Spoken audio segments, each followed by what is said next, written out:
السلام علیکم ورحمۃ اللہ وبرکاتہ۔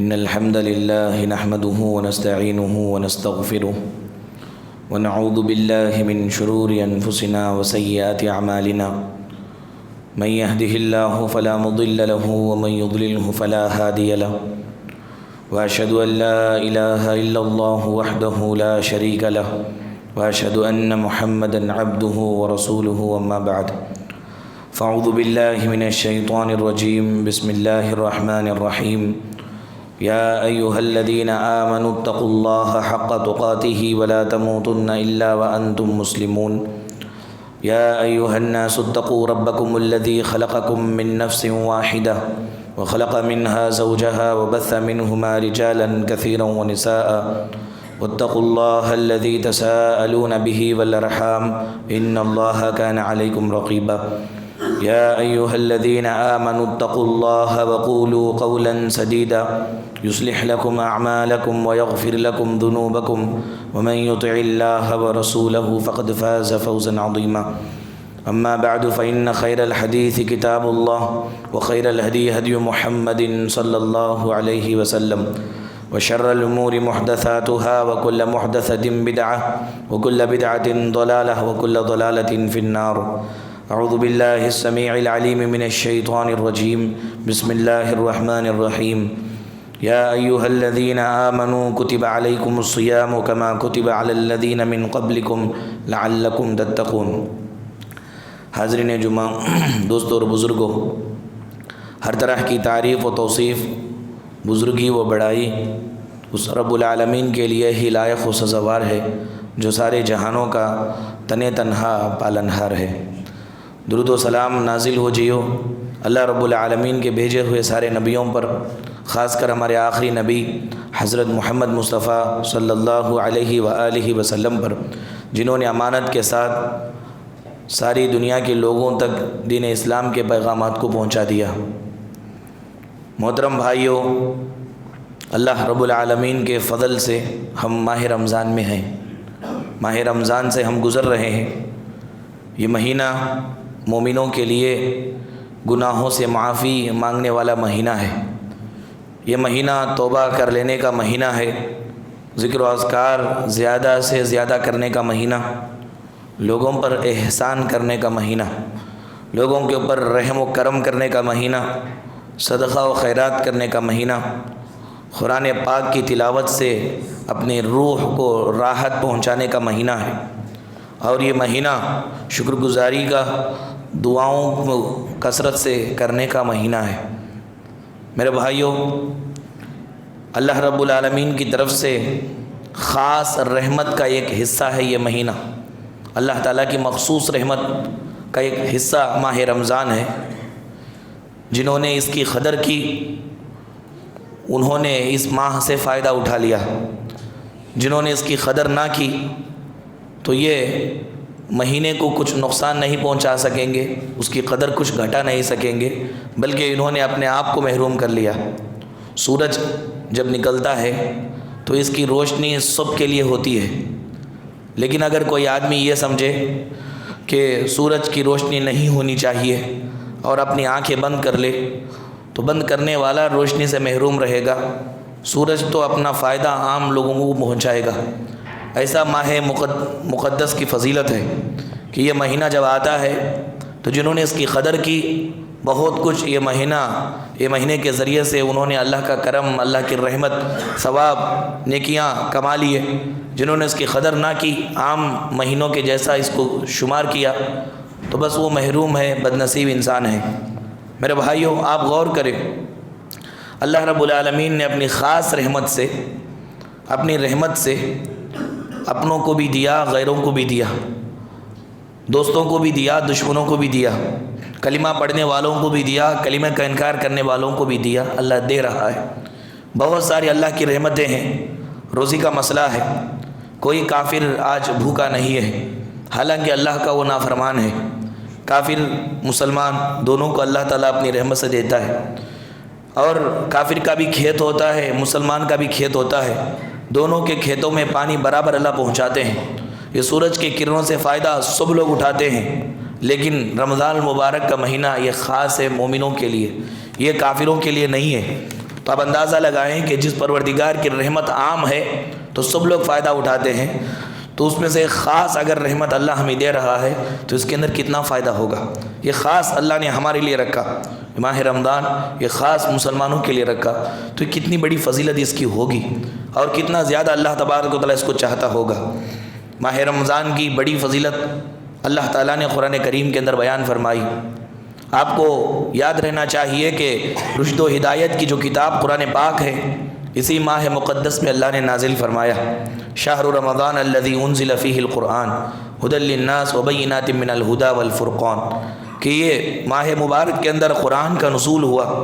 یہ قرآن مجید کے ذریعے سے دنیا ہدایت پاتی ہے، جنت کا راستہ معلوم کرتی ہے، دنیا میں عزت کی زندگی گزارتی ہے۔ یہ مقدس کلام اسی مہینے کے اندر اللہ نے اتارا، اور اسی مقدس مہینے میں جہاد کی فرضیت کا حکم نازل ہوا، اور اسی مہینے کے اندر اللہ تبارک و تعالیٰ کائنات کے اندر ایک خاص قسم کی تبدیلیاں کرتے ہیں، چینجز کائنات کے اندر ہوتا ہے۔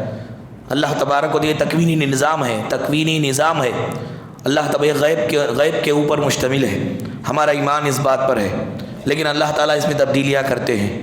اللہ کے رسول صلی اللہ علیہ وسلم نے بیان فرمایا کہ ماہ رمضان جیسے ہی شروع ہوتا ہے اللہ تعالیٰ جنت کے دروازوں کو کھول دیتے ہیں، جہنم کے دروازے بند کر دیتے ہیں، سرکش شیاطین کو اللہ تعالیٰ جکڑ دیتے ہیں، ان کو قید کر دیتے ہیں۔ یہ کام اللہ ماہ رمضان کی عظمت کے لیے کرتے ہیں۔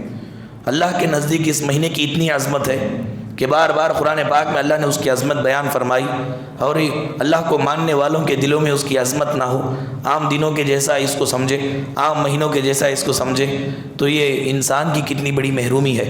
میرے بھائیوں، اسی مہینے کے اندر شب قدر بھی ہے، جو 1000 مہینوں کی عبادت سے، وہ ایک رات کی عبادت 1000 مہینوں کی عبادت سے بہتر ہے۔ لیلۃ القدر خیر من الف شہر، 1000 مہینوں کی عبادت ایک طرف، لیلۃ القدر میں کوئی آدمی جاگ کر عبادت کیا تو وہ ایک طرف رکھیں تو لیلۃ القدر کی عبادت کا پلڑا بھاری ہو جائے گا۔ یہ اتنی بڑی فضیلت والی رات اللہ نے ماہ رمضان کے اندر رکھی ہے، اور ماہ رمضان جیسے ہی شروع ہوتا ہے اس وقت سے لے کر کے ماہ رمضان کے آخر تک ایک پکارنے والا پکارتا ہے، ایک فرشتہ پکارتا ہے، اے خیر میں آگے بڑھنے والوں آگے بڑھو، زیادہ سے زیادہ ذکر و اذکار کرنے والوں کرو، قرآن پاک کی تلاوت کرنے والوں کرو، صدقہ و خیرات کرنے والوں کرو، نیکی کے کاموں میں آگے بڑھنے والوں آگے بڑھو۔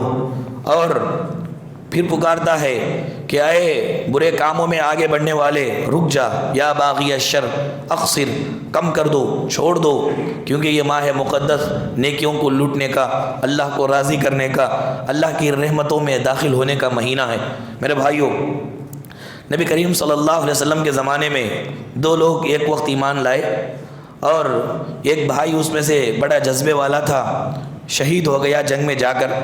اس کے 1 سال بعد دوسرا بھائی فطری موت مرا، لیکن ابو طلحہ رضی اللہ تعالیٰ عنہ کو خواب میں دیکھا گیا، خواب میں ان کو دکھایا گیا کہ جو بعد میں مرا ہے وہ شہید کے مقام سے بھی بڑھ کر کے پہلے جنت میں گیا ہے۔ ابو طلحہ کو یہ بات سمجھ میں نہیں آئی، اللہ کے رسول صلی اللہ علیہ وسلم سے انہوں نے پوچھا کہ یا رسول اللہ صلی اللہ علیہ وسلم، میں نے اس خواب میں ایسا دیکھا ہے۔ تو اللہ کے رسول صلی اللہ علیہ وسلم نے بیان فرمایا کہ اس میں تعجب کی کیا بات ہے، جو شہید ہو گیا اس کے 1 سال بعد اس کا بھائی فطری موت مرا، لیکن 1 سال میں اس نے ماہ رمضان کو پایا نا، عبادت کیا نا، شب قدر کو پایا نا، 1000 مہینوں کی عبادت اس کے اندر کیا نا، جس کی وجہ سے شہید بھائی سے بھی اس کا مقام بڑھ گیا اور یہ جنت کے اندر پہلے چلا گیا۔ آپ دیکھیں کہ ایک مہینہ پا کر کے شہید کا جو مقام و مرتبہ ہے، اس مقام و مرتبے سے بھی بڑھ کر کے ایک فطری موت مرنے والا مقام پا گیا، تو یہ ماہ رمضان کی عظمت ہے۔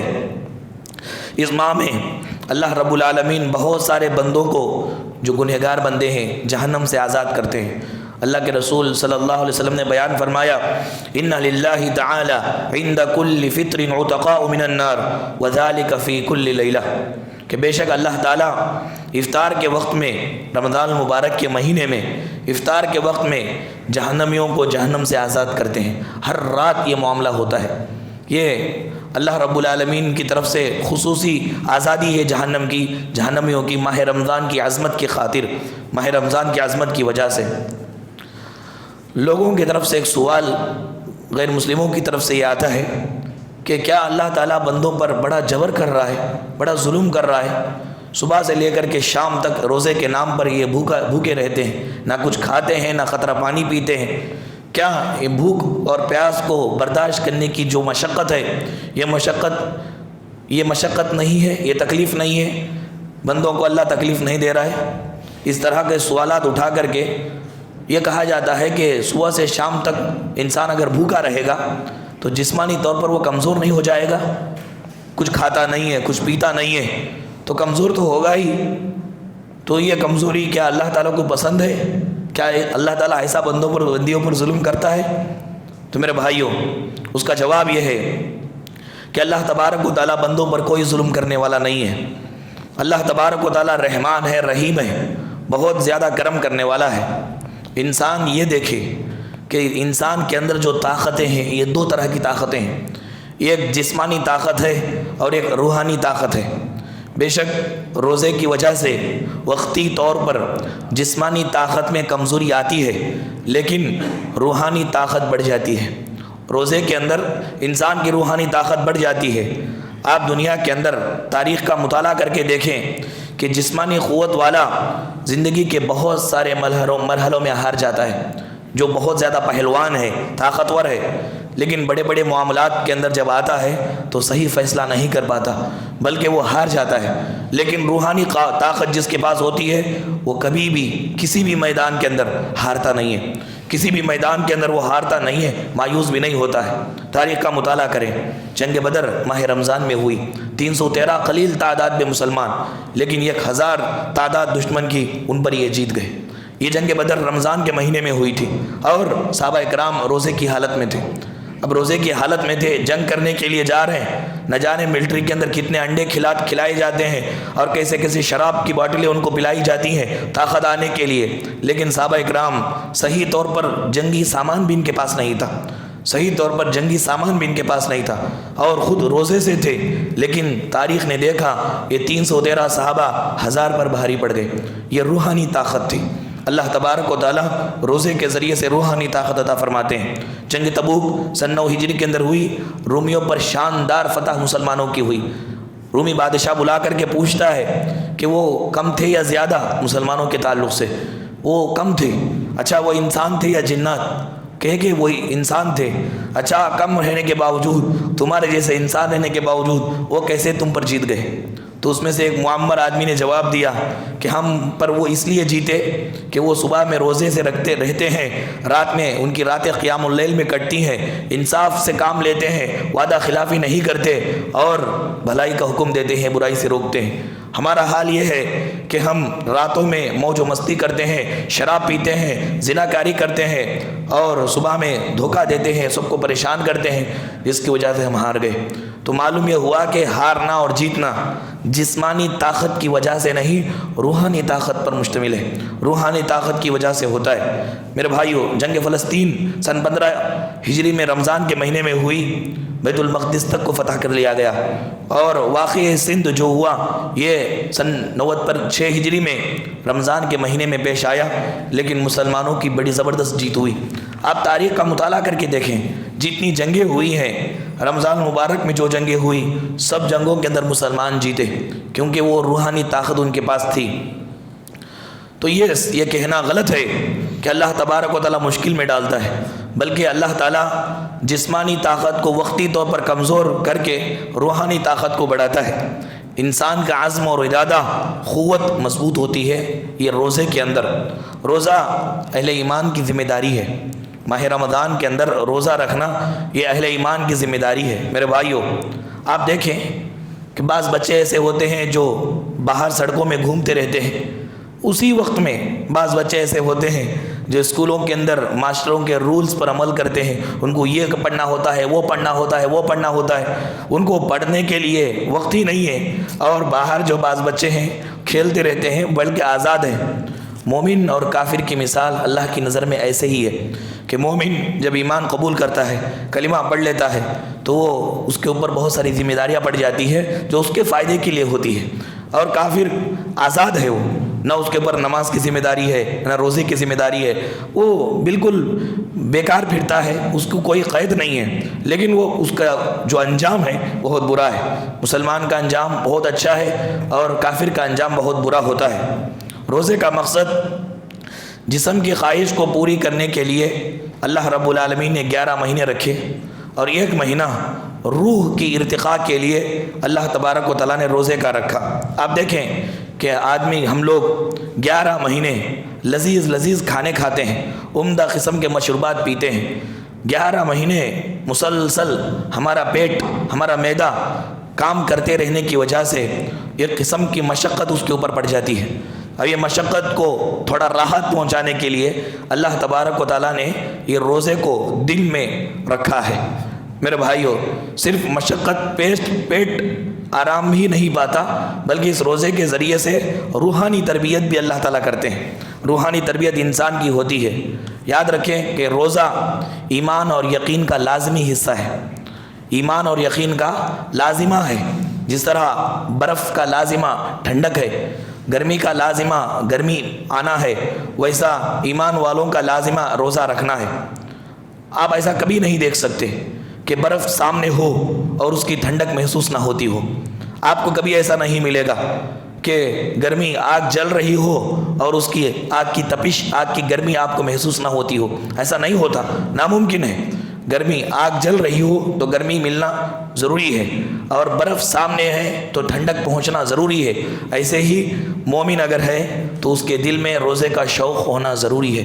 روزہ رکھنا، روزے سے پیار کرنا اس کے لیے ضروری ہے، کیونکہ اللہ تعالیٰ نے اے لوگو تم پر روزے فرض کیے گئے نہیں کہا، بلکہ اللہ نے کہا یا ایھا الذین آمنوا کتب علیکم الصیام، مومنو تم پر روزہ فرض کیا گیا ہے۔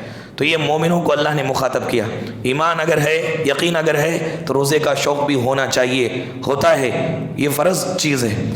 اگر کوئی آدمی مومن بھی ہے، روزے کا شوق اس کو نہیں ہے، ڈرتا ہے روزے سے، روزہ نہیں رکھتا ہے، تو اللہ تعالیٰ کہتے ہیں کہ اس کے ایمان کے اندر خلل ہے، اس کا ایمان صحیح نہیں ہے۔ میرے بھائیوں، روزہ نفس پرستی کو دبانے کا زبردست ہتھیار ہے۔ آپ دیکھیں جتنے واقعات ہوئے نافرمانوں کے، کافروں کے، کہ انہوں نے انبیاء کی دعوت کو جھٹلایا، انبیاء کی بات کو نہیں مانا، تو نہیں مانا اس لیے نہیں مانا کہ ان کو سمجھ میں نہیں آیا، بلکہ ان کو سمجھ میں آیا، رسولوں کی دعوت ان کو سمجھ میں آتی تھی، لیکن نفس پرستی کی وجہ سے، نفس کی پیروی کرنے کی وجہ سے وہ بچتے تھے، انبیاء کی دعوت سے دور رہتے تھے، ایمان نہیں لائے، کافر ہو گئے۔ آپ دیکھیں کہ نفس پرستی جب انسان میں آ جاتی ہے، انسان جب مفاد پرست ہو جاتا ہے، فائدہ کی پوجا کرنے لگتا ہے، فائدے کی پوجا کرنے لگتا ہے، آنکھ ہونے کے باوجود نہیں دیکھ سکتا، کان ہونے کے باوجود حقائق نہیں سن سکتا، دل و دماغ رہنے کے باوجود صحیح بات محسوس نہیں کر سکتا۔ یہ اللہ تبارک و تعالیٰ کی طرف سے اس کے دل پر، اس کے کان پر، اس کی آنکھوں پر مہر ہوتی ہے۔ یہ نفس پرستی کا نتیجہ ہے۔ انسان جب نفس پرستی میں مبتلا ہو جاتا ہے تو بہت سارے خیر سے محروم ہو جاتا ہے۔ ابو جہل دیکھیں، ہمارے نبی صلی اللہ علیہ وسلم کا چاچا تھا، نبی صلی اللہ علیہ وسلم بار بار دعوت دیتے گئے، انکار کرتا گیا، آخرکار اس نے کیا کیا؟ اس نے کہا اے محمد، اگر تو اپنے آپ کو سچا نبی کہتا ہے تو چاند کے 2 ٹکڑے کر دے، میں ایمان لا لوں گا، تیرے بات پر میں ایمان لاؤں گا۔ لیکن وہ نفس پرستی میں مبتلا تھا، وہ دنیا کے مفاد میں مبتلا تھا، دنیا کے مفاد کا نشہ اس کو چڑھ چکا تھا۔ اللہ کے رسول صلی اللہ علیہ وسلم اپنے انگلی سے چاند کی طرف اشارہ کیے تو نہ یہ کہ چاند میں صرف لکیر پڑی، بلکہ چاند کا ایک ٹکڑا ادھر گرا اور ایک ٹکڑا ادھر گرا۔ سارے لوگوں نے اس کا مشاہدہ کیا، سارے لوگوں نے اس کا مشاہدہ کیا، یہ حق بات تھی، رسول کی صداقت کی دلیل تھی، لیکن ابو جہل نے کیا کہہ کر کے انکار کر دیا؟ یہ تو جادو ہے، یہ تو جادو ہے، کچھ بھی کر سکتے ہو تم۔ دیکھو نفس پرستی کی وجہ سے اس نے حق کا انکار کیا۔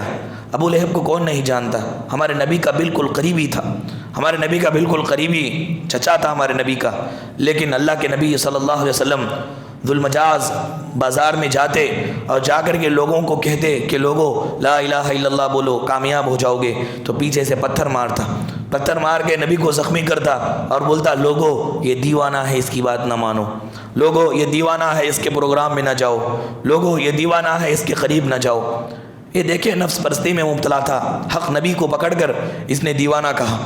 تو یہ نفس پرستی نفس کی شہوت کے زیادہ ہونے کی وجہ سے ہوتا ہے، اور یہ نفس کی شہوت کو دبانے کے لیے اللہ نے روزے کو رکھا ہے کہ نفس برابر کنٹرول میں رہتا ہے۔ روزہ اگر رکھیں گے، روزے کے ساتھ اگر رہیں گے تو نفس پورا مکمل کنٹرول میں رہتا ہے۔ میرے بھائیوں، دنیا کی یہ کڑوی حقیقت ہے، دشمن کو گرانا، دشمن کو ہرانا کمال نہیں ہے۔ شیر سے پنجہ لڑانا اور شیر کو ہرا دینا یہ کوئی کمال کی چیز نہیں ہے۔ پہلوان کو گرا دینا یہ کوئی کمال کی چیز نہیں ہے۔ کمال کی چیز یہ ہے کہ نفس امارہ کو اور اپنے نفس کو کچلے، انسان اپنے نفس کو کچلے۔ صحیح چیز کیا ہے پہچان کر کے وہ سامنے آئے، یہ سب سے بڑی جرأت کی چیز ہوتی ہے، یہ سب سے بڑی جرأت مندانہ کام ہے۔ چنانچہ یہ ہمیں روزے سے نصیب ہوتا ہے۔ میرے بھائیوں، روزے کے مہینے کے اندر ماہ رمضان میں ہم کو کیا کرنا چاہیے؟ پہلی بات یہ ہے کہ ماہ رمضان جیسے ہی آیا تو دل کے اندر ایک الگ طریقے سے خوشی محسوس کرنی چاہیے، کیونکہ یہ اللہ کی رحمت ہے، اللہ کی نعمت ہے۔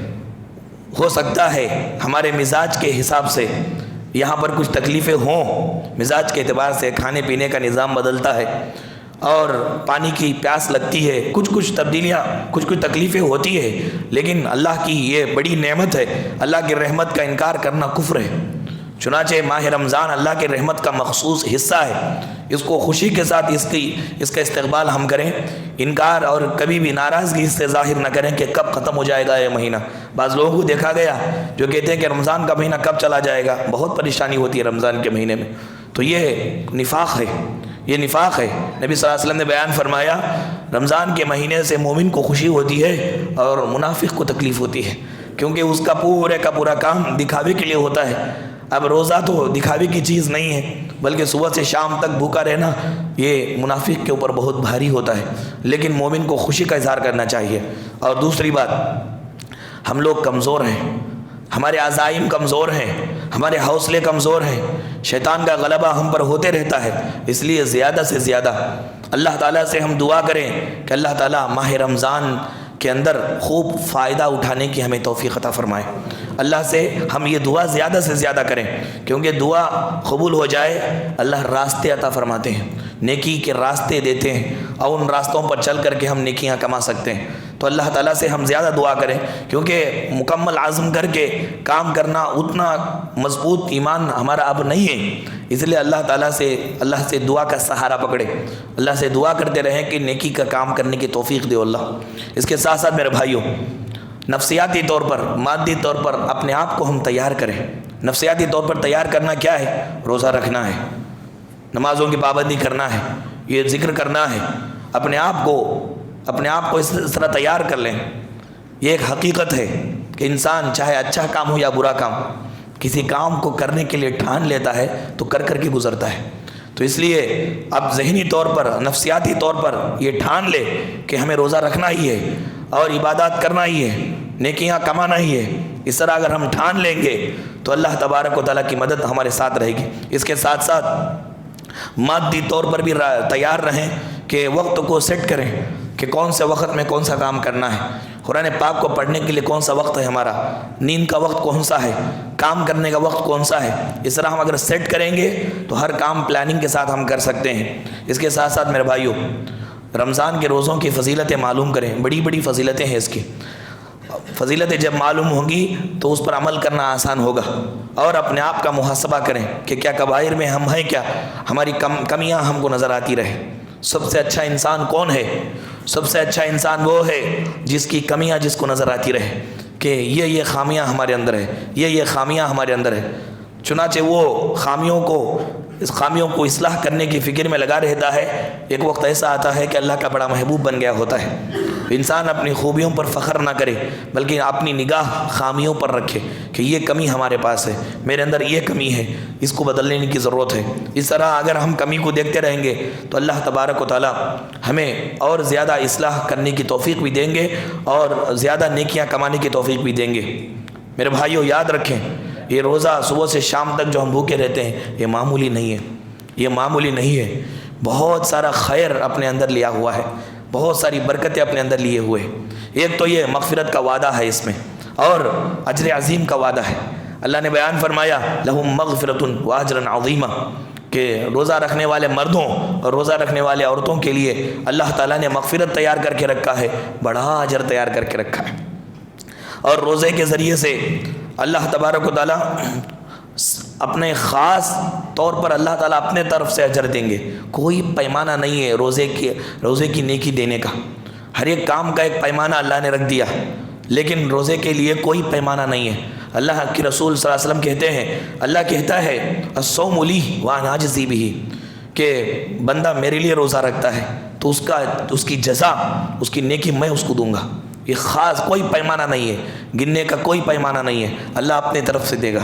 پروردگار بغیر حساب و کتاب کے جزا جو ہے اپنی طرف سے دے گا۔ اور گناہوں سے بچنے کے لیے، شہوتوں سے بچنے کے لیے اللہ کے رسول صلی اللہ علیہ وسلم نے روزے کو ڈھال کہا، اور یہ کہا کہ روزہ دار کے لیے خصوصی طور پر اعزاز کے لیے قیامت کے روز جنت میں جانے کے لیے ایک دروازہ اللہ الگ سے رکھیں گے، اس کو باب الریان کہتے ہیں۔ اس باب الریان سے روزہ رکھنے والوں کو VIP پروٹوکول کے ساتھ ان کو جنت کے اندر داخل کیا جائے گا۔ کہا جائے گا کہ دنیا میں آپ نے روزہ رکھا، چلو اس دروازے سے چلو، بڑی آؤ بھگت ہوگی، بڑا ویلکم ہوگا، بہت خوشی ہوگی، بہت خوشی ہوگی۔ جیسے یہ روح جسم سے نکلنے دیجیے، اس کے بعد دیکھیے روزہ رکھنے والوں کا انجام اللہ تعالیٰ نے کتنا بہتر رکھا ہے۔ میرے بھائیوں، روزہ اللہ کے پاس جا کر کے شفاعت کرے گا، لڑے گا، اور اپنے رکھنے والوں کو معاف کروائے گا۔ نبی کریم صلی اللہ علیہ وسلم نے بیان فرمایا کہ قرآن اور روزہ یہ دو چیزیں ایسی ہیں جو اللہ کے پاس جا کر کے لپٹ جائیں گی اور اپنے رکھنے والوں کے لیے سفارش کرتے رہیں گی، چنانچہ اللہ تعالیٰ ان کی سفارش کو قبول کرے گا، روزہ رکھنے والے کو معاف کرے گا اور اس کو جنت کے اندر داخل فرمائے گا۔ روزہ رکھنے پر صبح سے شام تک کچھ بھی نہ کھانے کی وجہ سے منہ میں بدبو آتی ہے، لیکن یہ ہمیں بدبو نظر آتی ہے، اللہ کے نزدیک وہ کستوری کی عطر سے بھی زیادہ اس کی عزت ہے اور اس کی اہمیت ہے، بہت پسند ہے اللہ تعالیٰ کو۔ اور روزے کی حالت میں انسان اگر مر جائے، روزہ رکھے ہوئے اگر مر جائے، اس کی موت آ جائے، تو بغیر حساب و کتاب کے ڈائریکٹ اور جنت میں داخل ہو جائے گا۔ اس کا عقیدہ اگر صحیح ہے، اللہ کے رسول صلی اللہ علیہ وسلم نے بیان فرمایا من صام یوما ابتغاء وجہ اللہ ختم له بها دخل الجنہ۔ اگر کوئی آدمی اللہ کی رضا کے لیے روزہ رکھتا ہے، اسی روزے کی حالت میں وہ مر گیا، دخل الجنہ، وہ جنت کے اندر داخل ہو جائے گا۔ تو یہ کتنی بڑی فضیلت کی بات ہے۔ ہم لوگوں کو چاہیے کہ روزہ خوروں سے بچیں، روزہ نہ رکھنے سے بچیں، شرعی عذر کے بغیر روزہ نہ چھوڑیں۔ رمضان کا مہینہ ہماری زندگی میں پھر آیا ہے، اس کی بڑی عزت کریں، مہمان کی بڑی قدر کی جاتی ہے اور اس کے لیے بہت کچھ قربان کیا جاتا ہے۔ تو یہ مہمان ہے اللہ کی طرف سے، اس کے لیے کچھ نیند قربان کریں، کچھ وقت قربان کریں، کاموں کو قربان کریں، نیکیاں جمع کرنے کی کوشش کریں۔ اس کے ذریعے سے اللہ تبارک و تعالیٰ باقیہ دنوں کے اندر بھی ہمیں برکتیں عطا فرمائیں گے، رحمتیں عطا فرمائیں گے۔ اللہ تعالیٰ سے دعا ہے کہ رب العالمین ہم تمام لوگوں کو ماہ رمضان کی فضیلت اور اہمیت کو سمجھ کر اس کی قدر کرتے ہوئے اس کے اندر اللہ تعالیٰ کی خوب سے خوب تر عبادت کرنے کی اللہ ہمیں توفیق عطا فرمائے۔ اللہ تعالیٰ جب تک اس دنیا فانی میں ہمیں زندہ رکھے، ایمان اور اسلام کی حالت میں زندہ رکھے، جب خاتمہ ہو تو بالخیر ہو۔ اللہ تعالیٰ ہم تمام لوگوں کو قبر کے عذاب سے بچائے، جہنم کے عذاب سے بچائے، اور جتنے بھی لوگ ایمان کی حالت میں ہم سے سبقت کر چکے ہیں، اللہ تعالیٰ ان تمام لوگوں کو قبر کے عذاب سے بچائے، جہنم کے عذاب سے بچائے۔ اللہ تعالیٰ ہمارے روزوں کو قبول فرمائے اور بقیہ سارے روزے صحت کامل کے ساتھ اور پورے ایمان و یقین کے ساتھ، بڑے شوق کے ساتھ اللہ تعالیٰ ہمیں رکھنے کی توفیق عطا فرمائے۔ آمین۔ وآخر دعوانا ان الحمد للہ رب العالمین۔ ان الحمد للہ نحمده ونستعینه ونستغفره ونعوذ باللہ من شرور انفسنا وسیئات اعمالنا من يهده الله فلا مضل له ومن يضلله فلا هادي له واشهد ان لا اله الا الله وحده لا شريك له واشهد ان محمدا عبده ورسوله اما بعد فان خير الحديث كتاب الله وخير الهدي هدي محمد صلى الله عليه وسلم وشر الامور محدثاتها وكل محدثة بدعة وكل بدعة ضلالة وكل ضلالة في النار۔ اعوذ بالله السميع العليم من الشيطان الرجيم، بسم الله الرحمن الرحيم۔ ان الله وملائكته يصلون على النبي يا ايها الذين آمنوا صلوا عليه وسلموا تسليما۔ اللهم صل على محمد وعلى آل محمد كما صليت على ابراهيم وعلى آل ابراهيم انك حميد مجيد اللهم بارك على محمد وعلى آل محمد كما باركت على إبراهيم وعلى آل إبراهيم إنك حميد مجيد عباد الله ورحمكم الله إن الله يأمركم بالعدل والإحسان وإيتاء ذي القربى وينهى عن الفحشاء والمنكر والبغي ولذكر الله أكبر والله يعلم ما تصنعون